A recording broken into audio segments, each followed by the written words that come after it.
Whew. I'm definitely taking the scenic route here. This is not a trail.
Okay, we made it.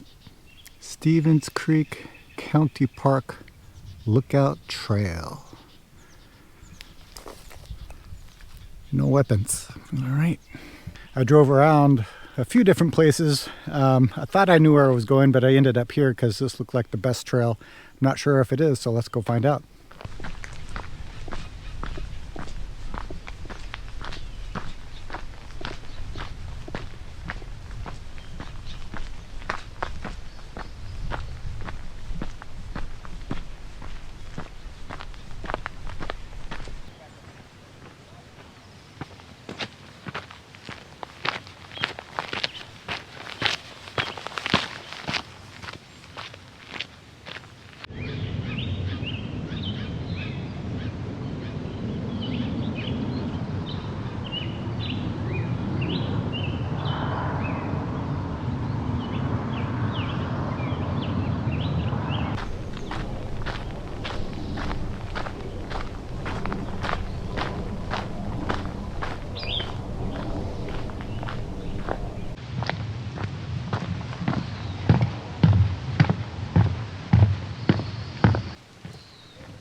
beautiful trail, huh? Yeah, I'll definitely have to bookmark this place and maybe take the family here. Couple announcements. If you haven't already figured this out, if you're following my YouTube channel, you know this, but we have a new series. It's going to be a Zen poetry series. And basically it's going to be an interactive series where I'm going to post videos of poems by Zen Master Seung Song, other Zen teachers, myself. People have started writing poems in the YouTube comments. So I'm going to highlight a couple of those and maybe respond to some of those with the poem. It's going to be a very interesting series. I think there's a lot of excitement about it. So I'm going to put the link down below to show you the kind of introductory video to this series. Also, somebody in the community, they haven't told me I can use their name yet, but they donated to helping this project go. And that project would be the Dharma discussion. I'm not even sure what I'm calling it yet, but basically I'll be meeting with others and teachers online. It'll be a live stream, and we'll talk about Buddhism and Zen and how it kind of applies to everyday life, things like that. So anyways, I was struggling for a couple months finding the right software for that, the platform. Finally ended up with one. It was a little expensive, but someone in the community wanted to help donate to that. So I'm very grateful and very excited to get this series going. So if you haven't, go ahead and hit subscribe and hit the bell, and you'll be notified when these kinds of things happen. So I will let everybody know when that series will be. And again, it's very exciting to me, and I want to thank all of you for your support. I'm going to continue walking. It's a very interesting trail.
I'm hearing a lot of gunshots. Do you hear that?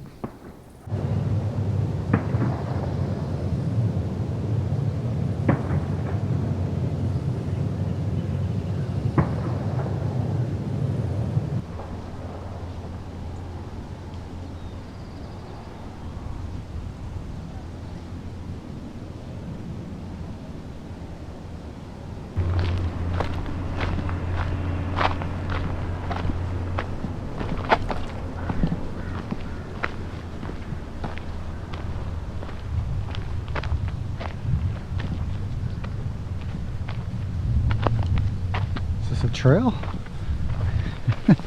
Can't tell.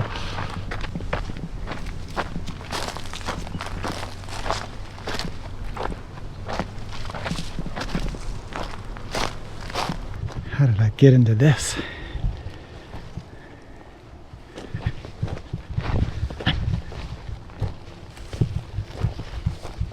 Wow. All right. This is much better.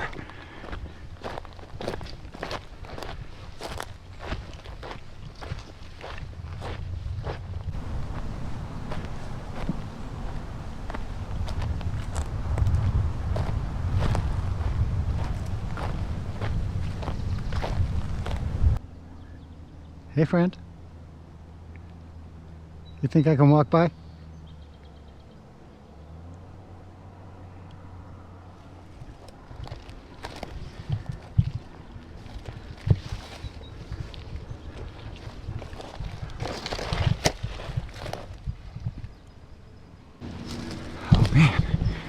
Whew. I'm definitely taking the scenic route here. This is not a trail. Wow.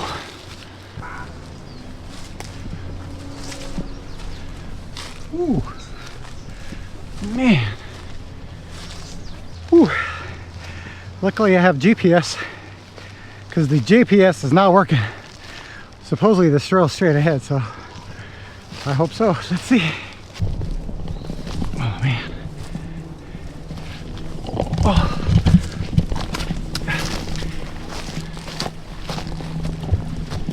Wow.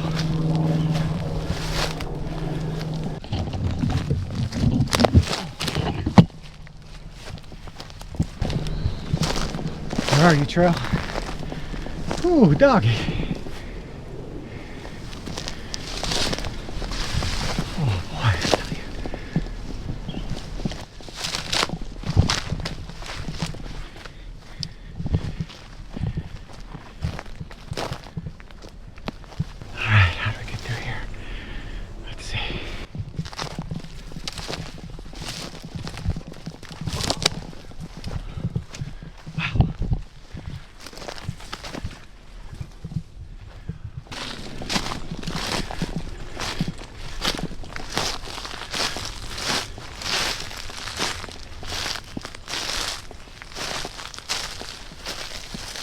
There should be a trail right there. How do I get down there? That's the question. Oh, man. Oh, boy. Is that it? What's down there? That looks pretty damn steep. Whew. All right, the question is, how do I get down there? That's interesting.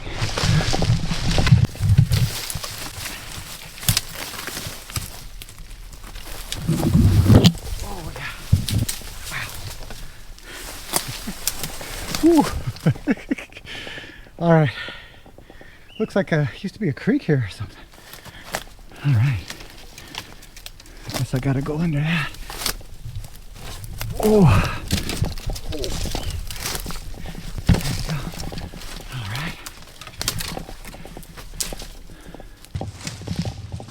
Climb up here. All right.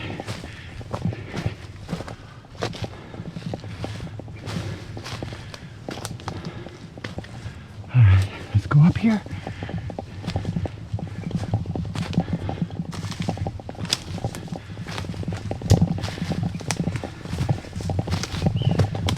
Wow. You kidding me? There's the trail. Now that's how we do the scenic route. I think it's time to head back.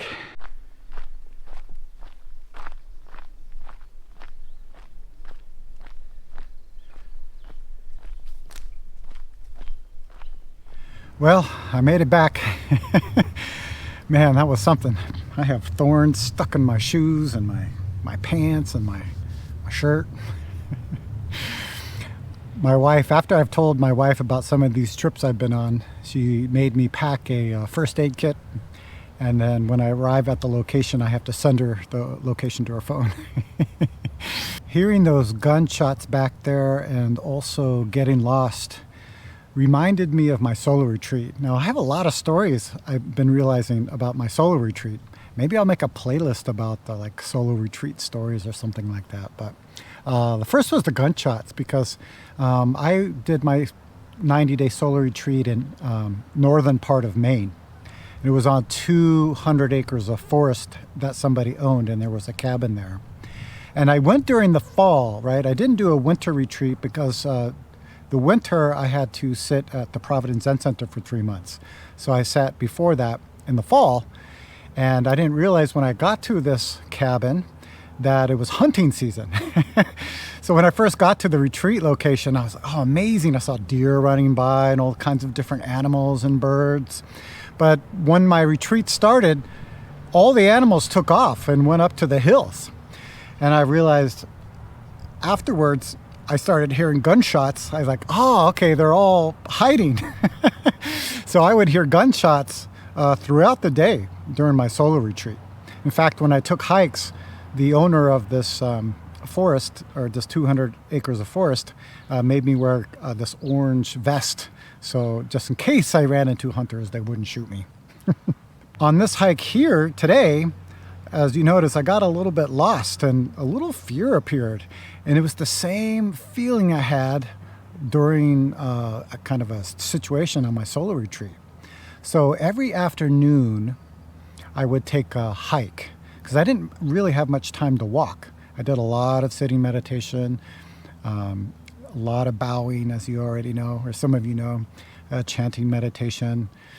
And so to kind of keep my body healthy and moving during the afternoon on my break, I would take a hike, and then I would come back just in time for dinner.